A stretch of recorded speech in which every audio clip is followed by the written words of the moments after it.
अजीज़ तलबा और तालबात, Farooq foundation online school के ज़रिए यकसा नसाब के मुताबिक तालीम हासिल करें। अगर हमारी वीडियोस पसंद आएँ तो चैनल को सब्सक्राइब करें और दोस्तों के साथ शेयर करें और बेल आइकन को लाजमी दबाएं ताकि आइंदा आने वाली तालीमी वीडियोस आप हासिल कर सकें। बिस्मिल्लाहिर्रहमानिर्रहीम। अस्सलाम वालेकुम स्टूडेंट्स, कैसे हैं आप सब? उम्मीद है आप सब खैरियत से होंगे। बच्चों, ऑनलाइन स्कूल से आप मुकम्मल तालीम हासिल करके बोर्ड का इम्तिहान बराए जमात नहम और दहम बेहतर तौर पर पास कर सकते हैं। आप अपनी उम्र और तालीम के मुताबिक मज़ीद तालीम हासिल करें। वालिदैन से फ़ोन या कंप्यूटर पर हमारी वीडियोज़ के ज़रिए तालीम हासिल करने की दरख्वास्त करें। रोज़ाना 1 से 2 घंटे ऑनलाइन पढ़ाई करें और जब आप स्कूल जाएंगे तो आपको मज़ीद किसी मदद की ज़रूरत नहीं होगी। इस तरह पढ़ाई करके अपना वक्त और वालिदैन के अखराजात में बचत कर सकते हैं। ऑनलाइन स्कूल की कोई फ़ीस नहीं है। आप जूम पर भी क्लासेस का फ़ायदा उठा सकेंगे। हर मज़मून की मुकम्मल तालीमी वीडियोस मौजूद हैं। स्टूडेंट्स, मूव करते हैं आज के नए टॉपिक की तरफ। Computer science class 9th chapter number 1 article 1.6 named as identification and correction of errors. Students, ये हमारे फर्स्ट यूनिट का लास्ट टॉपिक है और बहुत ही इम्पोर्टेंट टॉपिक है। इसको अच्छे से और ध्यान से समझिएगा कि हम किस तरह आइडेंटिफिकेशन एरर्स करते हैं और उन एरर्स की करेक्शन करते हैं। हम अब तक जो पढ़ चुके हैं उसमें हमने एक प्रॉब्लम सॉल्विंग स्टेप्स पढ़े, उसके बाद फ्लो चार्ट पढ़ा, एल्गोरिदम को रीड आउट किया, फिर हमने उसका सॉल्यूशन निकाल लिया। अब सॉल्यूशन निकालने के बाद अगर उसमें कोई गलती है, हमने सॉल्यूशन को चेक किया टेस्ट डाटा से। टेस्ट डाटा हमने दिया, उसकी इम्पोर्टेंस पढ़ी, उसकी टेस्ट डाटा की टाइप्स हमने पढ़ी। उसके बाद हमने वेरिफिकेशन एंड वैलिडेशन को पढ़ा, जो कि आर्टिकल 1.5 था कि वेरीफाई किस तरह करते हैं और वैलिडेट किस तरह करते हैं।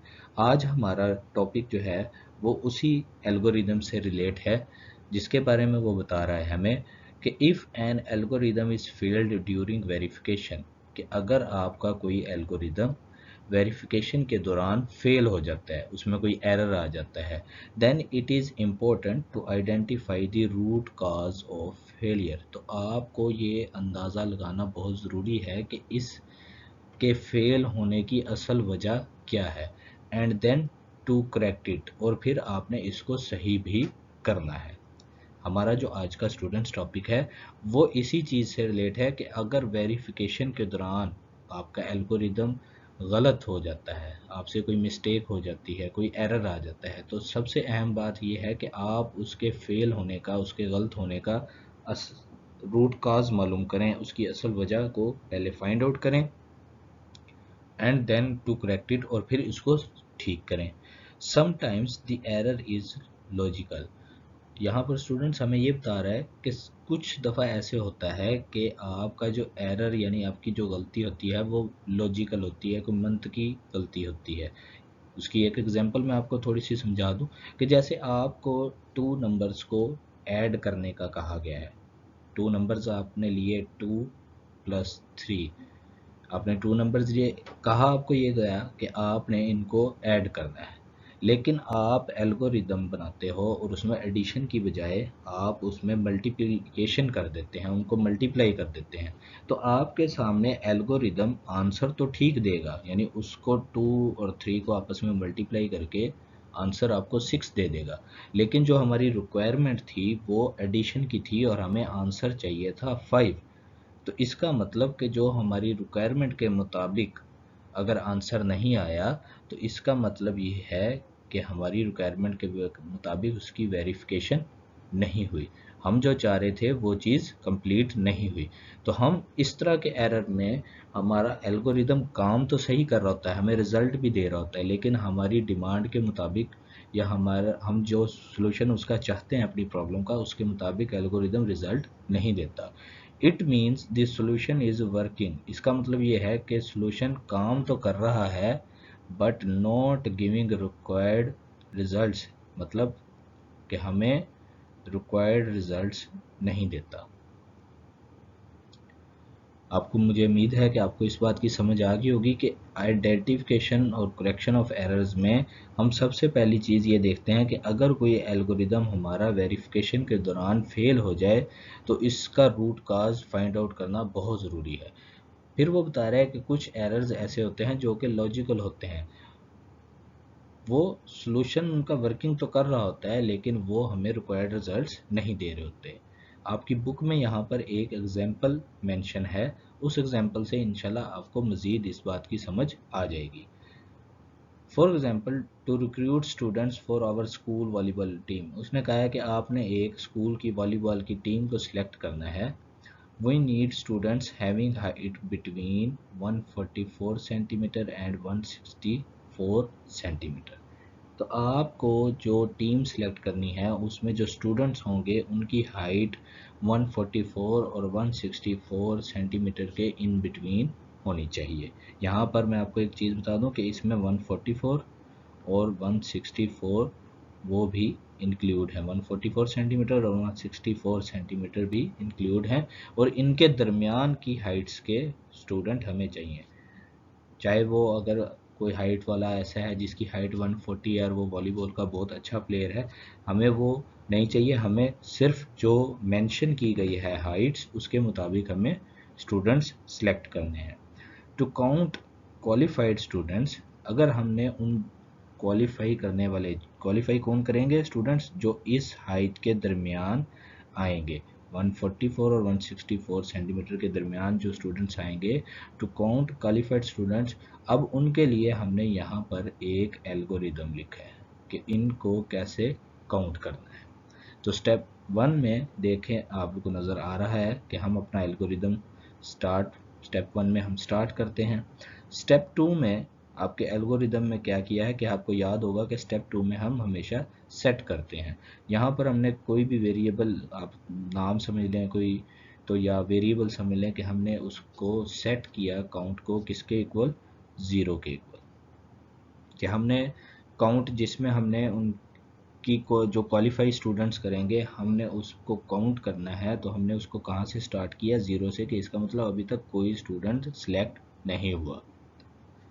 स्टेप 3 में वो सेट कर रहा है ऑल हाइट्स टू 144, 140, 155, 164, 144, 166, 160, 143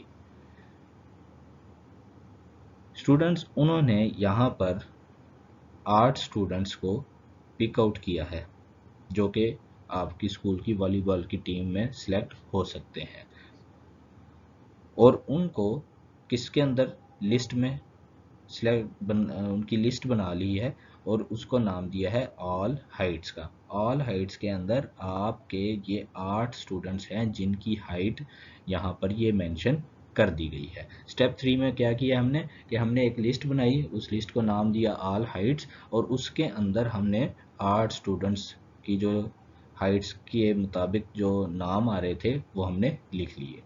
स्टेप 4 में क्या किया, for each height in the list all height. Step 4 में हम क्या करेंगे कि हम एक एक करके तमाम हाइट्स को देखेंगे। फॉर ईच हाइट यानी एक एक हाइट को हम लेंगे, कहाँ से, कौन सी लिस्ट से, ऑल हाइट से। स्टेप 4 में आकर हम हर स्टूडेंट को 1 बाय 1 चेक करेंगे।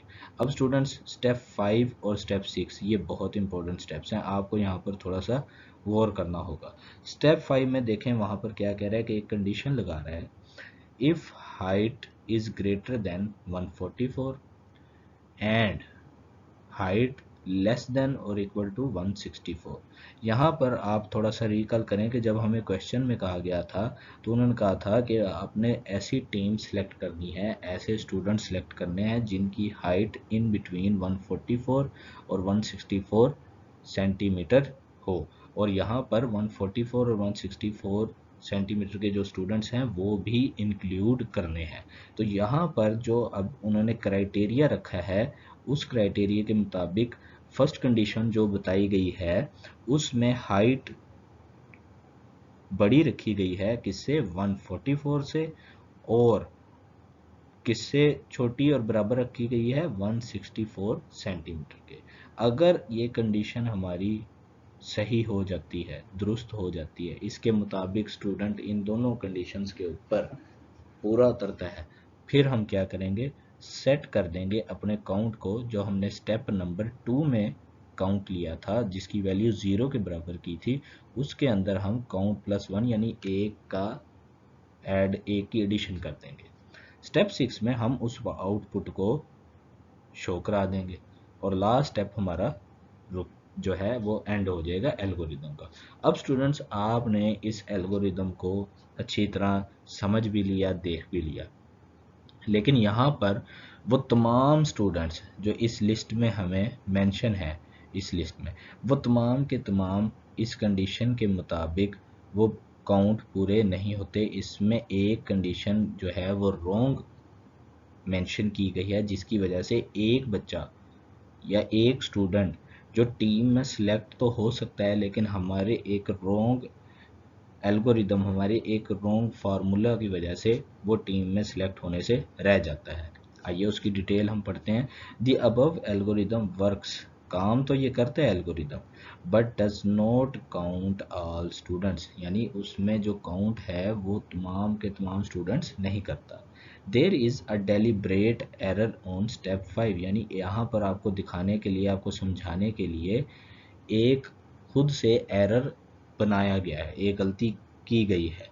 क्या गलती की गई है, दिस सिंबल ग्रेटर देन, यानी यहाँ पर ये वाला जो सिंबल है has been used instead of greater than or equal to, यानी यहाँ पर असल जो सिंबल यूज होना था वो greater than or equal to का साइन यूज होना था। यहाँ पर मैं मेंशन भी कर देता हूँ कि यहाँ पर एंड से पहले ये वाला सिंबल यूज होना था, लेकिन हमने इसकी बजाय, जो कि ठीक था, हमने सिर्फ और सिर्फ इस सिंबल का इस्तेमाल किया जो कि गलत है। बिफोर द नंबर 144 नंबर से पहले। So the students having height 144 centimetre will not be counted, यानी ऐसा स्टूडेंट जिसकी हाइट 144 सेंटीमीटर है, स्टूडेंट्स वो इस एल्गोरिदम के मुताबिक उस लिस्ट में काउंट नहीं होता। This is a logical error, तो ऐसा एरर जिसमें कोई गलती हो और आपका एल्गोरिदम फिर भी आपको रिजल्ट दे दे, तो ऐसा एरर लॉजिकल एरर कहलाता है। We can identify this type of error using a trace table. अब स्टूडेंट इस एरर को आइडेंटिफिकेशन करने के लिए, यानी आइडेंटिफाई करने के लिए हम क्या करते हैं, हम एक ट्रेस टेबल का यूज करते हैं। हमारा आज का जो टॉपिक है वो भी इसी से मुतालिक है कि हमने आइडेंटिफिकेशन कैसे करनी है एरर्स की। तो उसके लिए हम एक टेक्निक यूज करते हैं जिसका नाम है ट्रेस टेबल। तो आइए हम इसके बारे में डिटेल से स्टडी करते हैं। स्टूडेंट्स, आर्टिकल 1.6.1 आपके सामने, आपको स्क्रीन पर इस वक्त नज़र आ रहा है। ट्रेस टेबल क्या है, ये एक टेक्निक है टू टेस्ट एल्गोरिदम। यहाँ पर उसकी डेफिनेशन वो बता रहे हैं, आइए हम उसको रीड करते हैं। ट्रेस टेबल क्या है, a trace table is a technique used to test algorithm, यानी आप इसमें एल्गोरिदम टेस्ट करते हैं। क्यों टेस्ट करते हैं, in order to make sure that no logical errors इसमें नहीं है while the algorithm is being processed, यानी जब आप इस एल्गोरिदम को चलाएंगे तो इसके अंदर कोई भी लॉजिकल एरर वाकया नहीं है। The table usually takes the form of a multi column multi row table with, अच्छा स्टूडेंट, इसमें क्या होता है, इसमें मल्टी कॉलम्स होते हैं, एक से ज़्यादा कॉलम्स हैं, एक से ज़्यादा रोज हैं। With each column shows names of data and each row showing values of the data, यानी आपको कॉलम के अंदर डाटा का नाम नज़र आएगा कि कौन सा डाटा है, उसका नाम क्या है, और रोज़ आपको ये बताएंगी कि उस डाटा की वैल्यूज़ क्या हैं। आपको नीचे यहाँ पर ये टेबल शो भी करा दिया गया है, यहाँ से उम्मीद है आपको ये टेबल समझ भी आ रहा होगा। Table 1.3 shows a trace table for the algorithm present in the section। हमने लास्ट जो स्टार्ट में, इस टॉपिक के स्टार्ट में हमने जो एल्गोरिदम पढ़ा था उसको मैंने यहाँ पर मेंशन कर दिया है कि इस एल्गोरिदम के लिए ये एक ट्रेस टेबल बनाया गया है, क्योंकि इस एल्गोरिदम में एक लॉजिकल एरर वाक़या हुआ था। The blank means there is no change. जो अगर खाली है या अगर कोई जहाँ पर कुछ भी मेंशन नहीं किया गया तो इसका मतलब कि वहाँ पर कोई चेंज नहीं है। And dash means that a value is not concerned, और डैश का मतलब ये है कि यहाँ पर कोई वैल्यू जो है उसका कोई कंसर्न नहीं है अभी। In the following table step 1 has no effect on data. Student, ये स्टेप 1, इसका आपके डाटा पर कोई इफेक्ट नहीं पड़ता, क्योंकि आपको पता है कि हमने यहाँ पर देखा था कि स्टेप 1 में हम क्या करते हैं, अपना स्टार्ट करते हैं। तो इस वक्त हमने अपना जो हमारा डाटा है उसका नाम रख लिया है काउंट, ऑल हाइट्स और हाइट। तो आप बताएं कि इस वक्त काउंट हमारे पास कोई स्टूडेंट सिलेक्ट हुआ है? नहीं। क्या हमने कोई हाइट भी ली है? इस टाइम कोई बच्चे पिक किए हैं कि टोटल कितने स्टूडेंट्स हैं? वो भी नहीं। और हाइट, इस वक्त उनमें से हमने कोई ऐसी हाइट वाला स्टूडेंट सिलेक्ट किया है? आपके सामने नज़र आ रहा है कि वो भी इस वक्त हमने कोई स्टूडेंट नहीं लिया। स्टेप 2 में स्टूडेंट्स यहाँ पर एल्गोरिदम में हम कहते हैं कि हम अपना काउंट किसके इक्वल करते हैं? 0। तो ट्रेस टेबल में भी हमने यहाँ पर स्टेप 2 में काउंट को 0 इक्वल ले लिया, और यहाँ पर डैश और ये डैश, अभी ऊपर हमने यहाँ पर पढ़ा था dash means that a value is not concern, कि अभी हमने जो एक वेरिएबल लिया है जिसके अंदर हम सिर्फ स्टूडेंट्स की काउंटिंग करेंगे कि कितनी हाइट्स के बच्चे हमने अभी तक सिलेक्ट कर लिए हैं, 4 कर लिए हैं, 5 कर लिए हैं, कितने कर लिए हैं, तो वो अभी हमने 0 पर काउंट रखा हुआ है। और उसके अलावा अभी तक हमने कोई हाइट्स ना बताई हैं कि टोटल कितने बच्चे हैं, उनमें से हमने कितनों को सेलेक्ट करना है। स्टेप 3 में हम क्या करते हैं, हम कुछ हाइट्स के स्टूडेंट्स सेलेक्ट कर लेते हैं। जैसे कि हमने 8 हाइट्स के बच्चे ले लिए जो वॉलीबॉल खेलना जानते हैं। हम स्टेप 3 में ट्रेस टेबल में भी हमने क्या किया कि हमने ऑल हाइट्स यानी एक लिस्ट बनाई, और उसके अंदर हमने 8 ऐसे स्टूडेंट्स को मेंशन कर दिया, उनकी हाइट्स को लिख लिया जो कि वॉलीबॉल खेलना जानते हैं। उसमें 154, 140, 155, 164, 144, 166, 160, 143, ये ऐसे स्टूडेंट्स हैं जो वॉलीबॉल खेलना अच्छी तरह जानते हैं। हमने उनकी लिस्ट बना ली और हमने उनकी हाइट्स को ऑल हाइट्स की लिस्ट के नाम के साथ, जो हमने लिस्ट बनाई थी और उसको ऑल हाइट्स का नाम दिया था, उसके अंदर हमने लिख लिया। इस वक्त आप देख रहे हैं कि काउंट बिल्कुल ब्लैंक है और हाइट्स का पोर्शन भी बिल्कुल ब्लैंक है। तो यहाँ पर आप देखें कि ब्लैंक सेक्शन के लिए उन्होंने क्या किया था, देयर इज नो चेंज। अब मूव करते हैं अपने अगले स्टेप की तरफ, जो कि बहुत इंपॉर्टेंट स्टेप 4 की तरफ मूव करते हैं। और हम यहाँ पर स्टेप 4 में क्या करते हैं, for each height in the list all Heights, कि आप हर हाइट को एक एक करके लेंगे। कहाँ से लेंगे? ऑल हाइट्स की लिस्ट में से लेंगे। ईच हाइट को आप देखेंगे। तो स्टूडेंट, यहाँ पर अगर आप देखें कि उसने 144 जो पहली हाइट है उसका नाम है 144, वो हमने यहाँ से पिक कर ली। स्टेप 4 के अंदर हमने पहली हाइट ले ली। यहाँ पर अगर आप रीड करें इस स्टेप को कि फॉर ईच हाइट, कि आपने हर हाइट को देखना है 1 बाय 1। किस में से? लिस्ट में से। उस लिस्ट का क्या नाम है? All Heights.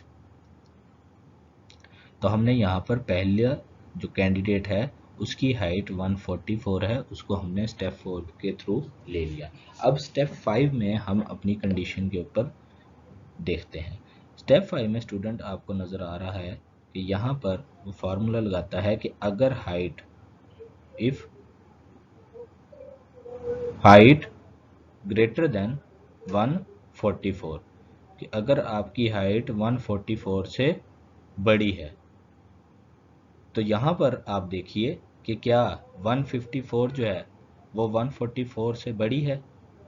तो हम देखते हैं कि आया इस लिस्ट में 154 पहले नंबर पर लिया वो 144 से बड़ा है, तो हम स्टेप 5 में नेक्स्ट कंडीशन देखते हैं कि क्या है कि हाइट जो ली है क्या वो 164 से छोटी या उसके बराबर है।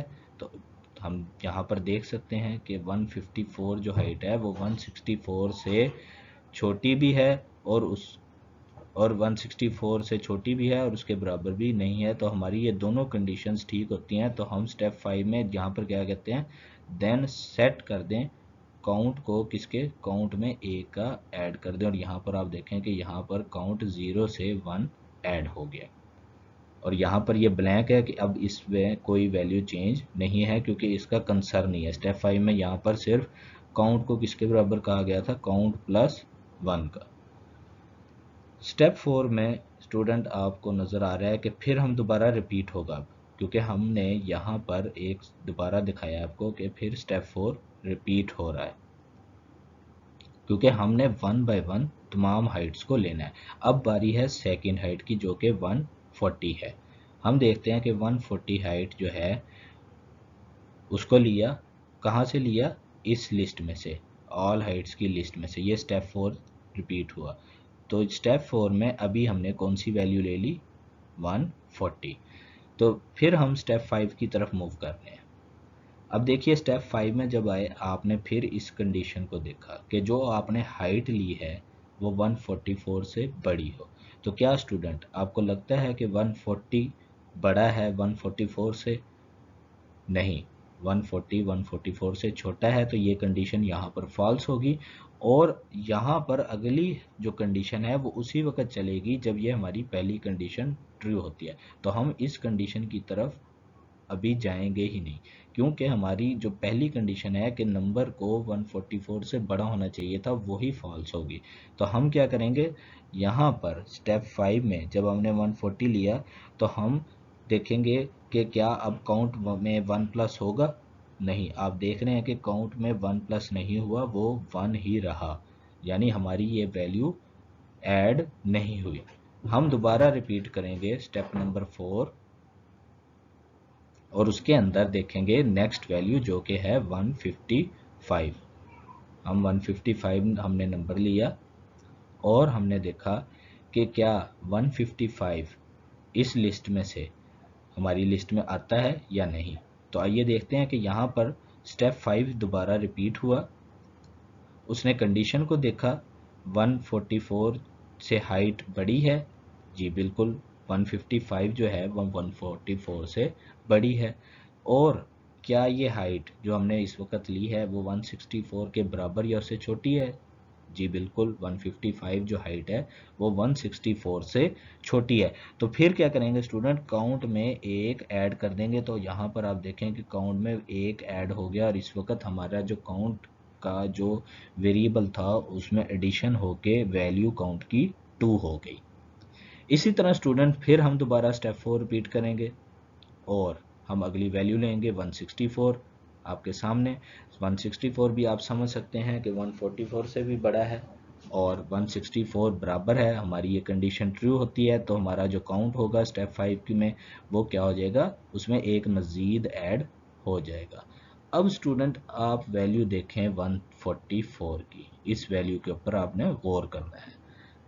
तो क्या हमने स्टेप 4 के अंदर यहाँ पर हमने वैल्यू ली 144। जब 144 को देखा तो हमने जब अपनी कंडीशन देखी कि हाइट को 144 से बड़ा होना चाहिए, तो हमारी वो वैल्यू 144 वो यहाँ पर इस कंडीशन पर पूरी नहीं उतरती और यहाँ पर स्टेप 5 में हमारा काउंट जो कि 3 से 4 होना चाहिए था वो काउंट में एक का एडिशन नहीं हुआ और काउंट हमारा 3 ही रहा। इस वजह से हमारा यहाँ पर एक लॉजिकल एरर हुई। किस वजह से, यहाँ पर इस फार्मूले की वजह से, जो कि यहाँ पर इज इक्वल टू का भी साइन होना चाहिए था क्योंकि जो हमें कंडीशन बताई गई थी कि आपने एक ऐसी टीम को सिलेक्ट करना है जिसके अंदर 144 और 164 के दरमियान के लड़के हों और उसमें 144 और 164 वाले हाइट 144 सेंटीमीटर और 164 सेंटीमीटर हाइट के बच्चे भी आपने सेलेक्ट करने हैं। तो इस एक कंडीशन की वजह से हमारा 144 सेंटीमीटर का जो स्टूडेंट था जो कि वॉलीबॉल खेलना जानता था वो यहाँ से मिस हो गया। इस एक कंडीशन की वजह से हमारा एल्गोरिदम ठीक काम कर रहा था, उसने अपने अकाउंट में ऐड किए हैं। जैसे आपको नज़र आ रहा है कि 166 वाला जो है वो स्टूडेंट वो भी हमारा नहीं आता, ऐड नहीं होता। 160 वाला ऐड हो रहा है, 143 वाला क्योंकि वो 144 से बड़ा नहीं है वो भी नहीं आता। तो इस तरह हमारा एल्गोरिदम काम काउंट करता है, लेकिन एक ऐसा स्टूडेंट जो कि आपकी इस वैल्यू में आना चाहिए था वो नहीं आता। तो इस तरह की एरर्स को लॉजिकल एरर्स कहते हैं, जिसको फाइंड करने के लिए हम एक टेक्निक यूज़ करते हैं, ट्रेस टेबल। यहाँ से हमने देख लिया कि हमारा एक ऐसा स्टूडेंट जो कि 144 सेंटीमीटर का है वो लिस्ट में आना चाहिए था, वो नहीं आ सका। और वो इस वजह से नहीं आ सका क्योंकि हमने वो कंडीशन ही वहाँ पर गलत लगाई हुई थी। मुझे उम्मीद है कि आपको इस टेबल से अच्छी तरह समझ आ गई होगी। नेक्स्ट है हमारे पास article 1.6.2 using invalid data for testing. Students, आप नाम से ही देख रहे हैं कि आप टेस्टिंग के लिए एक इनवैलिड डाटा देते हैं। Testing an algorithm using invalid data ensures that the algorithm can gracefully handle unexpected data inputs. यानी ऐसी इनपुट आप दे दें जो अनएक्सपेक्टेड हो, तो उसके ऊपर भी आपका एल्गोरिदम ठीक काम करना चाहिए कि आपको इनवैलिड ही शो करे आउटपुट कि ये मेरे से मुतल्लिका डाटा नहीं है। If an algorithm requires your age in number of days, यानी आप ने एक एल्गोरिदम बनाया है और वो आपसे पूछ रहा है कि आपकी एज नंबर ऑफ डेज में बताएं, तो आप उसको क्या कहते हैं, आप अपनी उसको डेट ऑफ बर्थ बता देते हैं इनपुट के तौर पर। Then the algorithm may not work properly, तो उस एल्गोरिदम को काम सही नहीं करना चाहिए था। यानी आप से जो डाटा बतौर इनपुट मांगा गया है उसकी बजाय आपने कोई और इनपुट इनवैलिड डाटा दे दिया, तो आपके एल्गोरिदम को प्रॉपर वर्क नहीं करना चाहिए। The purpose of testing using invalid test data is to detect such situations. हम इनवैलिड टेस्ट डाटा इसलिए देते हैं कि हमारा जो मकसद होता है कि ये है कि इस सिचुएशन में कि अगर यूज़र जो सॉफ्टवेयर यूज़ कर रहा है वो उस कंडीशन में हमारा एल्गोरिदम या सॉफ्टवेयर कैसे काम करेगा। In this case error messages are shown as output. तो फिर इस कंडीशन में क्या होता है, एरर मैसेज आ जाता है कि इनवैलिड डाटा आपने दिया है आउटपुट पर। अब आउटपुट में आपको शो करवा दिया जाता है कि ये इनवैलिड डाटा है। Moreover this kind of testing helps you to improve the quality of solution. और एक और भी इसका फ़ायदा है कि आप इस तरह की जब टेस्टिंग करते हैं तो उससे आपकी जो सोल्यूशन की क्वालिटी है वो भी इम्प्रूव हो जाती है। मुझे उम्मीद है कि आपको ये भी एक जो टेस्टिंग के हवाले से था इनवैलिड डाटा का यूज़ वो अच्छी तरह समझ आ गया होगा। मूव करते हैं हम अपनी समरी की तरफ स्टूडेंट, क्योंकि आज हमारा यहाँ पर यूनिट नंबर 1 एंड हो गया है। अब एक ओवरव्यू कर लेते हैं इस यूनिट में हमने क्या पढ़ा है। सबसे पहले हमने पढ़ा था कि प्रॉब्लम क्या है। Problem is a matter or situation needs to be dealt with and overcome. Problem क्या है, एक ऐसी सूरत हाल है जिसको डील करना चाहिए और उसको ख़त्म करना चाहिए, एक मसला है। Analysing a problem helps to solve that problem quickly. आप जब प्रॉब्लम का एनालाइज करते हैं वो किस लिए करते हैं कि आप उस प्रॉब्लम को जल्द से जल्द ख़त्म करते हैं। एनालाइजिंग का ये मतलब है। अब प्रॉब्लम में have more than one solution. अब एक प्रॉब्लम के एक से ज़्यादा सोल्यूशन भी हो सकते हैं, but the best one is the solution. कौन सा बेस्ट वन होगा, लेस नंबर ऑफ स्टेप्स और this solution is achieved in the लेस्ट amount of time. यानी आपने कम स्टेप्स में किया हो और जिसमें टाइम भी आपका कम लगा हो। एल्गोरिदम क्या है, N algorithm is a set of rules used for solving problems. ऐसे रूल्स हैं जो प्रॉब्लम को सॉल्व करने के लिए इस्तेमाल होते हैं। हमने इसके बारे में डिटेल से पढ़ा। एल्गोरिदम क्या लेता है, take some input, process it and gives result. Algorithm input लेता है, उस पर अमल करता है, प्रोसेस करता है और आपको रिजल्ट दिखाता है। Algorithms are helpful in decision making. Algorithm किस लिए हेल्पफुल हैं, फैसला साजी के लिए। Flow charts consist of symbols. Flow chart किस पर मुश्तमिल होते हैं, सिंबल्स पर, अलामतों पर। Used for graphical representation of algorithm, कि आप एल्गोरिदम की ग्राफिकल प्रेजेंटेशन करते हैं। Commonly use symbols for flow charts are, कौन से हैं सबसे ज़्यादा जो इस्तेमाल होते हैं स्टूडेंट्स, हमने यूनिट में डिटेल में इसके बारे में पढ़ा। Input output, decision symbol, arrow symbol, start and stop.